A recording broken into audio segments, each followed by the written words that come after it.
There's this concept about how your mind is lying to you, and I want to just tell you that that is bullshit. Your mind is not lying to you. And the reason why this whole sentence has even come about is it's just like pop psychology, where we take a concept of separating your thoughts and reality, which is great, and then classifying it as your thoughts are lies because the reality exists.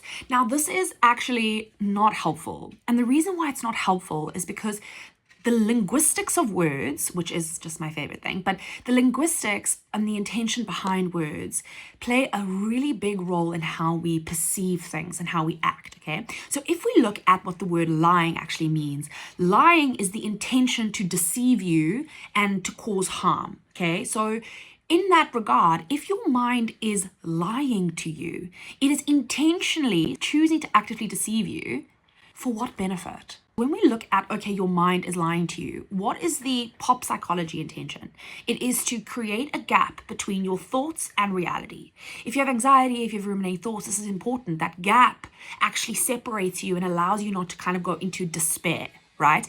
The problem is once we start viewing our thoughts as lies, how do we operate within our mind? How do we operate with our feelings and ourselves? How do we get to deeper levels of consciousness if we think every thought we have is a lie and if we can't trust certain thoughts? So the way to approach it is not to think that every thought you have is a lie. It's to look at every thought you have as coming from somewhere within you. So for example, if your thoughts are seemingly increasingly negative, very upsetting, causing anxiety, what is your situation?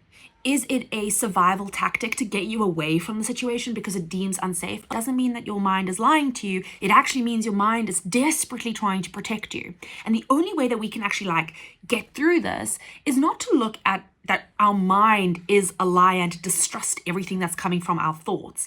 It's to get incredibly curious as to what the thought is and where it comes from. And that level of consciousness, an active pursuit of consciousness, is much more valuable than just believing that every thought that we have is a lie. Because in the short term, it can maybe quell your anxiety for that session, for a couple of months, but the anxiety will always come back and your thoughts will become more overwhelming because it's pushing through on something. And that's why we really have to always look at the intention of the words that we use towards ourselves and how we classify certain behaviors. And if we don't understand the whole picture, we shouldn't just section it off and pigeonhole it to something that we see online. Anyway, have a good day.